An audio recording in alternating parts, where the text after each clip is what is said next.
Okay, so the Paper Mario series has been around for over 20 years now, and the very first entry in the series came out back in 2000 on the N64 console, and that game was basically the sequel to Super Mario RPG, which came out back in 1996. And when the very first entry of the Paper Mario series came out, it got mixed reception, and people had different things to say about it. Some people liked the unique design and the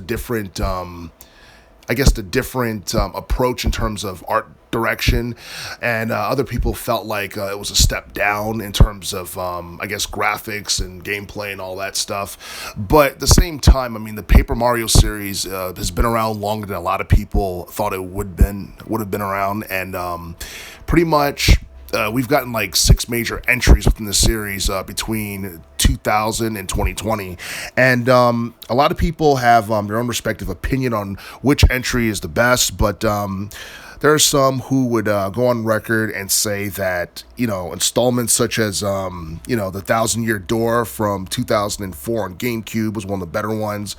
Super Paper Mario from 2007 on the Wii console was pretty good. It managed to break over 4.2 million copies in sales. And a lot of people also love the latest installment that came out, which is Origami King, which came out on the Switch console back in 2020. And that's what you see here on the screen. That managed to break over 3.3 million copies in relation to sales. And honestly, I honestly think that the Paper Mario series is probably not as popular as it once was, but at the same time, it's not as irrelevant as a lot of people might think it is. It's just that there are so many, high-profile video games out on multiple game systems, whether it be the PS5, whether it be the Xbox Series X, whether it be the Switch, whether they be on, Steam or what have you. There's just a lot of options, a lot of games to choose from, and I do feel that the Paper Mario series, for the most part, has been overlooked, and it's definitely underrated. But at the same time, the Paper Mario series is non-canon, and I think it's supposed to be like a spin-off series. So, because of that, I don't think too many people pay that much attention to it. But if you're like a casual gamer who just want to try out a new RPG, anything from the Paper Mario series, especially Origami King, it's great for beginners, it's great for children who want to be introduced to the series. And also when it comes down to popularity, you have games like Super Mario Odyssey. That one has sold millions of more than the Origami King game.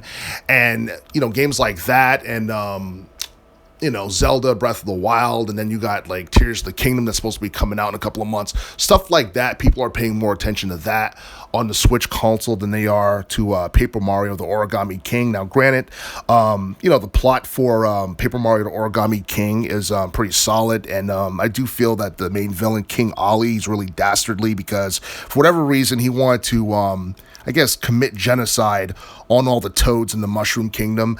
And despite how dastardly, King Ollie is, I don't think he is, he's not as menacing as Sir Gratis from the Thousand Year Door game from 2004, or, Shadow Queen, who was also in that game as well, who possessed Princess Peach.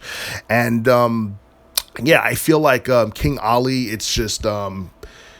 I don't know, he's more heinous, but at the same time, I do feel that the Society of X-Nauts, who are like the main villains in Paper Mario Thousand Year Door, they're more frightening because I guess they're supposed to be like a secret society or what have you. So, it is what it is. And I think that, the Paper Mario series is still popular, but at the same time, it's one that gets overshadowed in general because it doesn't seem like Nintendo put as much time and effort in trying to promote, the Mario, spin-off series, because Mario is involved in multiple genres, whether it be platform, racing, RPG, or, sports. And because of that, it's like, Mario's in just about everything. And I guess, Nintendo wants to promote him where, I guess, he has the most commercial success in terms of genre.